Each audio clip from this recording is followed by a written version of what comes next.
Tonight, a request from law enforcement. If an officer has their gun out while facing down suspects, ask them if they need help before you pull yours. One deputy in Pierce County says she's grateful for the backup she got recently, but it put her in a position of having to trust a total stranger during a dangerous traffic stop. The reason Pierce County Sheriff's Deputy and School Resource Officer Carly Cappetto found herself in a guns-drawn shouting match with multiple suspects is because she's curious. She got curious about a stolen car. It was parked near where she was on duty. And to hear her tell it, the car and its occupants couldn't have been more suspicious. This one was parked all kind of wonky. The windows were fogged up. Clearly there were a lot of occupants in it.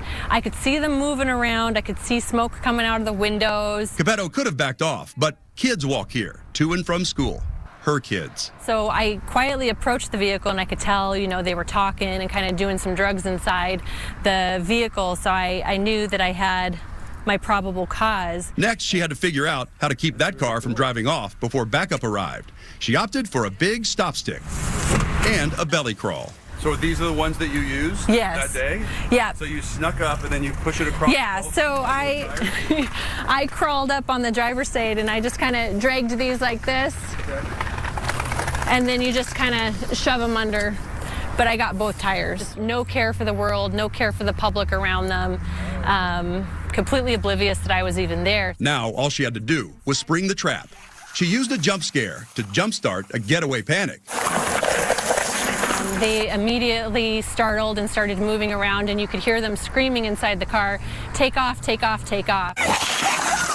The result? Perfect stop stick. I think most of the tires were popped. And then they fled behind the Fred Meyers. And so I put it out on the air that they were fleeing. They got as far as the nearby Kohl's parking lot. They were just driving in circles. It was clear they didn't know where they were going or what they were doing. Enter Cappetto's mystery man. And I could see this Good Samaritan. He was driving along and they nearly hit him, so he stops his car and gets out.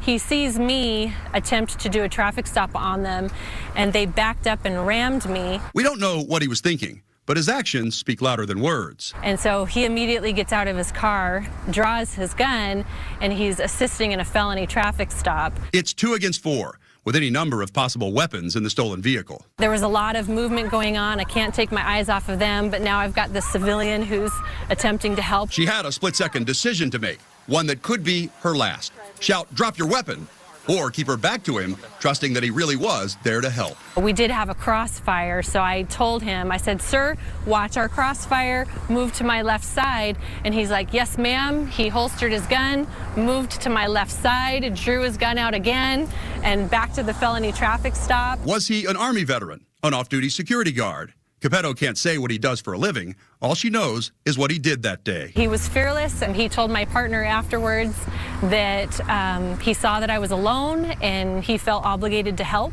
And I thought that was really cool because we don't see a lot of that. But Pierce County Sheriff Sergeant Darren Moss strongly cautions against getting involved like that. The first deputy might be okay and realize what you're doing, but then the next deputies come in and they're not 100% sure of what's going on. Sergeant Moss says it's not safe. When I watch from the other deputy's body camera footage, that civilian's gun is pointed in his direction.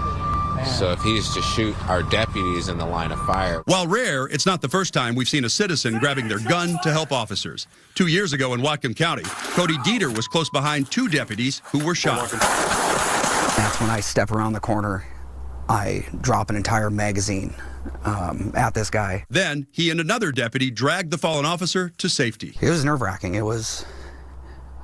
My heart was definitely racing. But Pierce County Sheriff Sergeant Darren Moss says in their incident, there was too much heart and not enough brain. I cringe because I see a civilian who's untrained, we don't know their level of training, pointing a gun. I have to be concerned that are they going to get shot?